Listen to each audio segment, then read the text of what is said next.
All right, guys, what's up? We got a little bit of new news. It looks like there's a little bit of developing things going on with Robert Quinn. Let me check the live stream. Make sure everything is going good. I like to do that before I get rolling with the news because sometimes you get rolling with the news and there's oh wow, okay, we're good. News is rolling. I think we're good. uh, by the way, let me shut this off. My bad.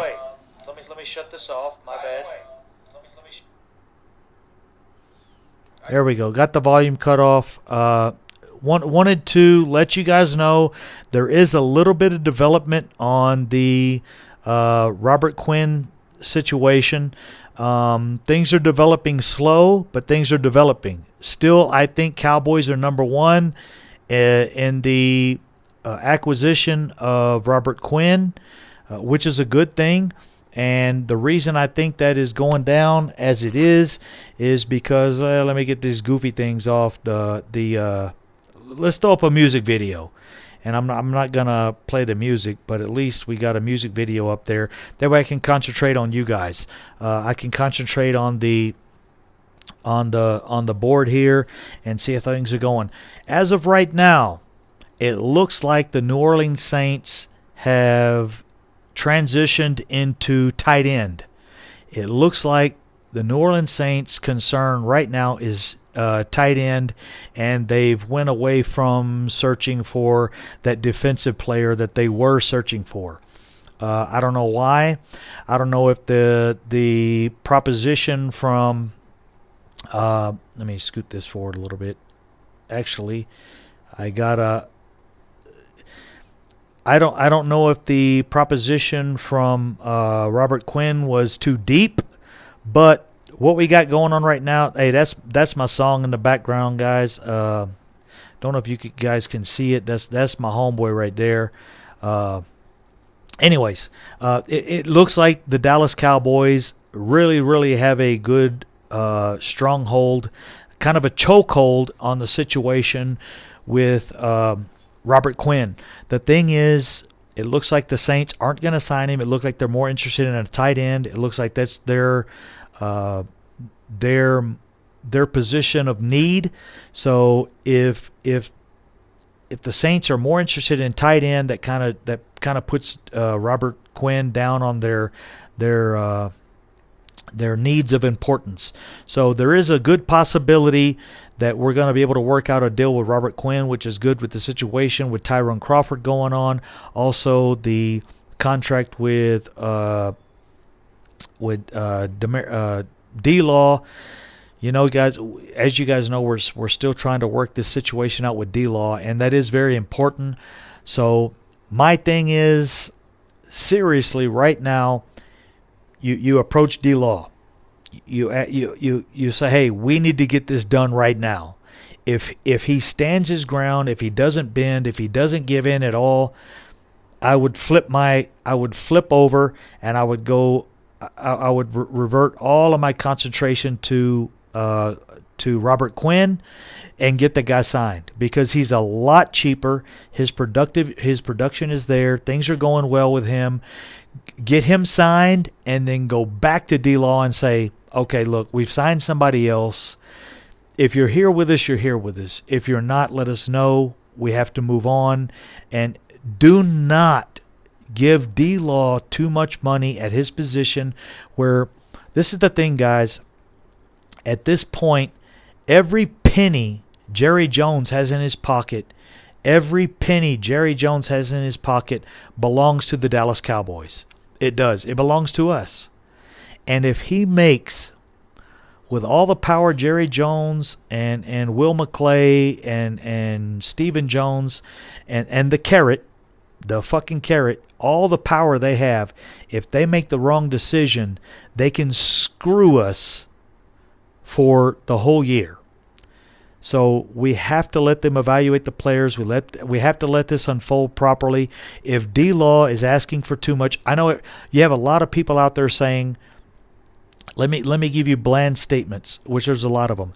You have a lot of people out there saying, sign Earl Thomas. We need to sign Earl Thomas. Well, that's over and done. But we have the same thing going on right now. We need to sign DeMarcus Lawrence. Sign DeMarcus Lawrence. Sign it. Give him a. We don't know the specifics of the contract. If the specifics of the contract are ridiculously crazy, you have to stop for a second and evaluate what's out there.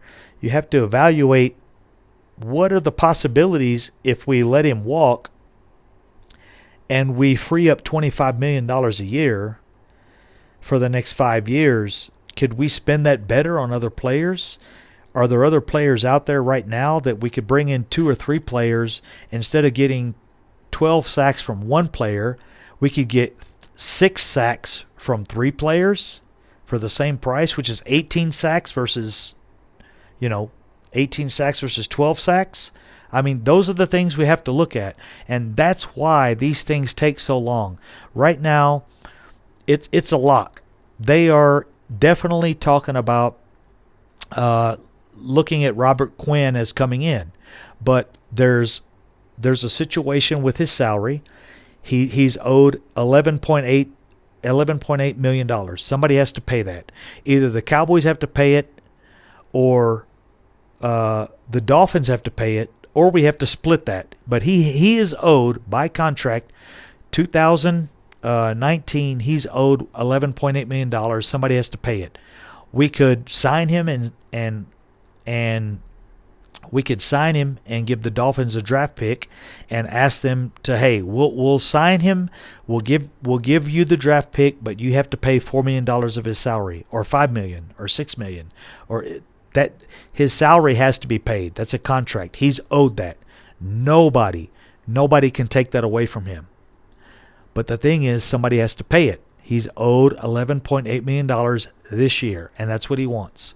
And somebody has to pay it. Either if we don't sign him, if the Saints don't sign him, if nobody signs him, Miami Dolphins are responsible for that. So the Miami Dolphins have that over their head. They have that $11.8 million salary over their head. That's why they're trying to push him out. They are trying to push him out, but it has to be to a team that can pay him. It has to be to a team that wants him. So if the Cowboys take him, we take him. Hey, we'll take him. We're glad to take him. He's a good player, but we're not paying that salary.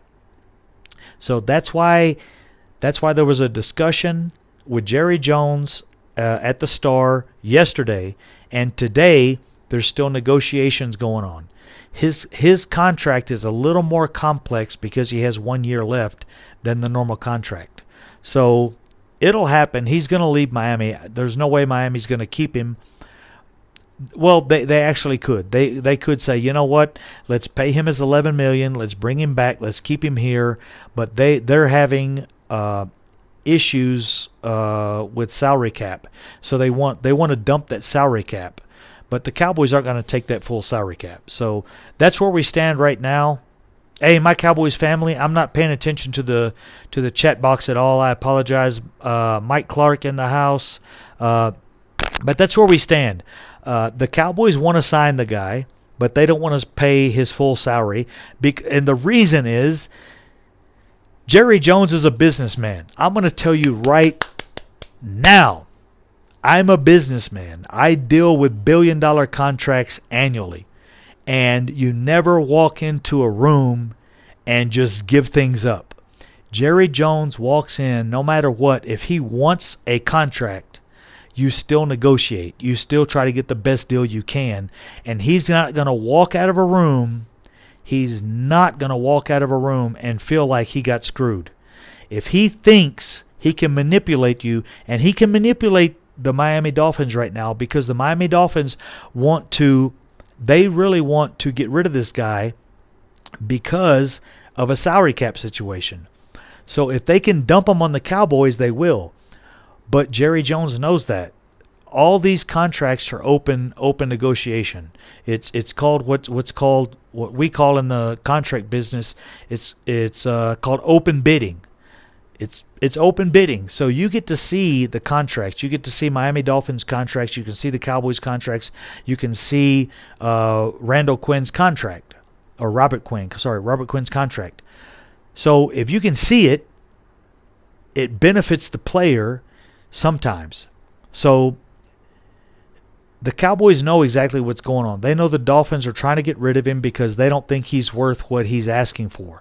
Now the Cowboys, a different situation. We need one or two players. One or two players may put us in the Super Bowl. So we're willing to pay that extra $2 million, $3 million to get a player in if we can make that happen. So we reach out to the Dolphins. We grab a player like him and say, hey, we'll take him. And they say, well, pay his salary. We're like, no, we're not paying all his salary. You need to pay part of it. Well, no. That's why we're getting rid of him. We're getting rid of him because we don't want to pay his salary. And we're saying, well, we'll take him, but he's not worth $11 million. We'll pay $7 million. You pay the other $4 million because his contract is solid. You can't change that. He is getting paid by someone. If the Dolphins cut him and no one picks him up, he's getting paid his salary from the Dolphins. But he could come to the Cowboys. We could pay him $5 million. They could pay him the other $6 million, and they get $5 million towards their cap. So that's how it works. That's why the Cowboys are interested, but they're trying to play a game. They're playing a game with the Dolphins. The Dolphins are wanting a draft pick, and that's why it gets so complicated. It's all contracts. Contracts that were signed, contracts are owed by the Dolphins. The Dolphins can take that contract and close it and give it to us, but we have to take that contract on. But we can say we'll take the player, but we're not taking the full contract. We'll take half the contract, or we'll take 60% or 40% of the contract. So that's why it's taken a little time. He's not going to be with the Dolphins. I can doubt it. It looks like the Saints have moved on. It looks like the Saints are looking at a tight end now. So there's a very, very good possibility this guy gets stuck in like an open area where players are kind of bidding on him. Right now, it's the Saints and the Cowboys going back and forth, and it's the Miami Dolphins trying to make a decision on how much do we let go or how much do we try to take in to get rid of this guy. If you're focusing on the future, it's a good thing for you to let the guy go. If you know next year or maybe 2 years from now, the next 2 years, you're not in that window of a Super Bowl team. You're trying to focus on the future. You let him go. You get a draft pick, or you get a little bit of money towards your salary cap. You have salary cap money. You have a pick for next year. You let this season go. You help out a team that's looking for a player like that, and then you move forward. So that's where we stand on Robert Quinn. Brady Quinn is a quarterback, and I have his freaking jersey. He was drafted by the Cleveland Browns. Somebody bought me his jersey as a joke because I'm like the quarterback of our I guess Fuels team here. And Brady Quinn was a really, really super great quarterback at Notre Dame, and some people thought he was going to be a good quarterback in the NFL. I told people he wasn't, so they bought me his Brady Quinn jersey. He went to the Cleveland Browns, so obviously he went to the Cleveland Browns at a very, very high draft pick. It didn't work out, and which he might have been the next Tom Brady. Who knows? But he went to the Cleveland Browns, so he didn't have an opportunity. So anyways, guys, that's where I stand on the Robert Quinn thing. I think the Cowboys need to make that move. I think they need to move forward. Hey, shout-outs real quick. I'm sorry. Like I said, I was trying to do some shout-outs, but I'm really focused on this situation with Brady Quinn. Robert Quinn. I think he's a very, very important piece to the puzzle this year, and he could really change some things. So my Cowboy family, you've been in my chat longer today than I've ever seen before, so thank you very much. Those guys are very, very solid. I don't know if you're on your cruise already. Are you on your cruise already, or you're still there at home? Mark Holmes? Oh my God, Mark Holmes jumped in my chat. Holy shit. That's the man that got me started, dude. I didn't even know what YouTube was until I saw Mark Holmes. And Dan Blatt Splat, big splat to my homeboys. Go Cowboys. Cowboys, man, this is my best chat ever. I got 97 people here. I've had up to 600 before, but I've never had. If that's the real Mark Holmes, yeah, that's the real Mark Holmes. It's got to be. That's his picture. But my Cowboys family, Mark Holmes. Wow. Am I supposed to go get an Emmy or a Grammy or something? That's crazy to me. Big Blatt Splat. It's me, man. Okay, very cool. I love you, brother. You know you are my God to the YouTube gods, and you got me started. Seeing you in the draft, we had a great time. I really sorry I'm not going to make the draft this year. I just got a lot of things going on. But yeah, you're my Yoda. But I'll turn it over. But I did get I've had no Twitter information over the last couple hours. That's really crazy. Other than the Tampa Bay Buccaneers have signed 2 female coaches. I guess that's news. No, brother, you're better looking than Yoda. Definitely. But I love you guys. I really appreciate the support recently, and I've been busy, and I'm going to be busy the next couple months, so I don't know how much I can get on here. But we will push forward. And at the draft, I'm telling you, at 58, we got to go safety. At 58, we will get an elite safety at 58. If we go defensive lineman at 58, you know, you guys remember we took Taco Charlton at 27th, and he still hasn't developed. It just take those guys a year, a couple years to develop. If we were in Tampa Bay Buccaneers' shoes, or we were in a team that was on a lower level and still developing and trying to get to that level, yeah, take a defensive lineman and he can develop in 2021, 2022. He's a beast. We need players that are effective right now. Safeties, running backs, those wide receivers, those type players are effective in the first and second years of their careers. It's proven. Defensive linemen, offensive linemen, they take a little time. So those are the type players you developed when you're at the lower level tier of the NFL. So I love you guys. I appreciate it. Antoine Myers in the house, Cowboys family again. We are in our window. This is the time we have to excel. We have to make these moves. We have to get a defensive lineman right now. We need to sign Quinn. DeMarcus Lawrence, we don't know what's going to happen. Tyrone Crawford, we don't know what's going to happen. Right now, to me, the cornerstone of our defensive line could be signing Robert Quinn. That could be so important to us. If we sign him, that forces DeMarcus Lawrence to step in and make a decision. He steps in to make his decision. We sign him. We don't sign him. We get a trade. We get the trade early. We can trade for draft picks. We can trade for free agents. We can make all those things happen. But the DeMarcus Lawrence thing needs to happen now. It's hurting us the longer we wait. But take care, guys. Love and peace. Cowboy Crunk from Kabul, Afghanistan. Love, peace, and happiness. And Cowboy Mr. Truckee in the house, brother.